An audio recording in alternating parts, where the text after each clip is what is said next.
So, hi Rahul గారు. Hi అండి. ఇప్పుడు డీఓపీగా మీరు చాలా చూసి ఉంటారు, చాలా చేసి ఉంటారు. So, first time face reveal చేయకుండా ఎలా హ్యాండిల్ చేశారు? నేను హ్యాండిల్ చేయడం కంటే డైరెక్టర్ గారు కాన్ఫిడెంట్‌గా నాకు చెప్పడం అనేది ఇంపార్టెంట్.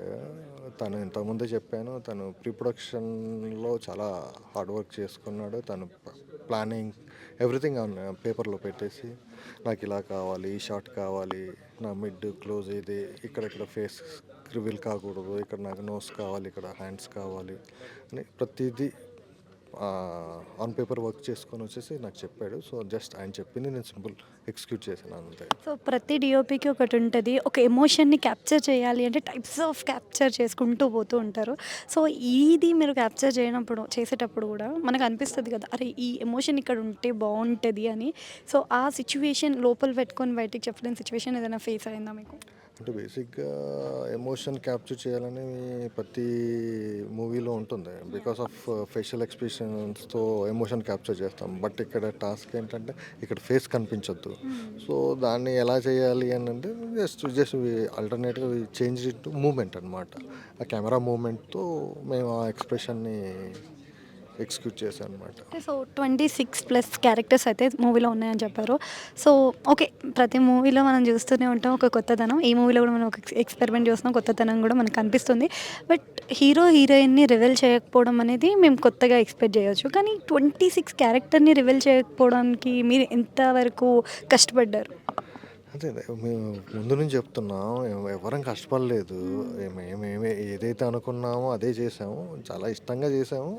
దీంట్లో కష్టపడడానికైతే ఏం అవ్వలేదు. But we took A reference తీసేసుకొని ఎవరు కనిపించకుండా ఏదైతే చేయాలో దాని గురించి కొంచెం వర్కౌట్ చేసాము. అది కొంచెం మాకు ఆన్ లొకేషన్‌లో ఈజీ అయిపోయింది. ఎందుకంటే మేము ప్రీ ప్రొడక్షన్‌లోనే జస్ట్ ఎలా చేద్దాం అనేసి we had a lot of discussions అనమాట. ఆ డిస్కషన్‌లోనే షార్ట్ డివిజన్ కూడా అయిపోయింది. ఆ షార్ట్ డివిజన్‌లో వి గాట్ ఎవ్రీథింగ్. ఎవరు కనిపించకుండా షార్ట్ డివిజన్‌లో అయిపోయినప్పుడు దాన్ని ఆన్ షూట్‌లో చాలా ఈజీ అయిపోయిందన్నమాట. సో, మీకు డైరెక్టర్ గారు స్టోరీ గురించి ఎక్స్‌ప్లెయిన్ చేసినప్పుడు ఎలా అనిపించింది?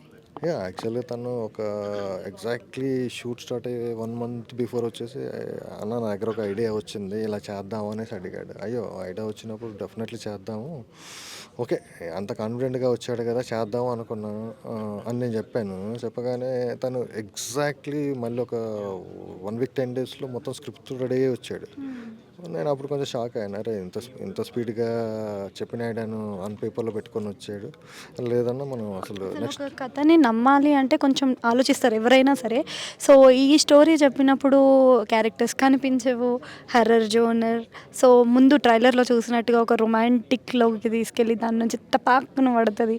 సో, ఇవన్నీ చూసుకున్నట్టయితే మీకు అసలు ఈ స్టోరీ అంత కన్‌ఫ్యూజ్ అనిపించలేదా ఎక్కడ గూడా? కన్‌ఫ్యూజ్ అస్సలవ్వలేదు. యాక్చువల్లీ బేసిక్‌గా ఏందంటే తను బేసిక్‌గా ఎప్పుడు ముందు కథ విన్నా అంటే ఒక లైన్ వింటాం అనమాట. So, if the line is nothing but the soul of the movie. ఆ లైన్ చాలా బ్రహ్మాండంగా ఉంది. ప్లస్ తను ఎక్స్‌పెరిమెంట్ చేద్దాం అన్నాడు. ఫేసెస్ కనిపించలేదు. ఇది అడిషనల్ ఇంకొక యాడ్ ఆన్ అయిపోయిందనమాట. సో, అక్కడ డెఫినెట్‌లీ సోల్ బావుంది. ప్లస్ ఫేసెస్ కనిపించొద్దు అనే ఒక ఐడియా కూడా ఓకే. 2 వర్కౌట్ అవుతాయి. ఎళ్ళిపోదాం అని చెప్పాము. 1 మంత్ లోపు అన్నీ రెడీ చేసుకొని వచ్చాడు. జస్ట్ 1 మంత్‌లో షూట్ కూడా స్టార్ట్ చేశాం అనమాట. అండ్ తక్కువ టైంలో అనుకున్నది ఏ టైంలో అనుకున్నామో ఆ టైంలో వితిన్ టైంలో ఫినిష్ చేసేసాం. But we are happy with the thing. మేము ఏదైతే అనుకున్నామో అది చేసాము.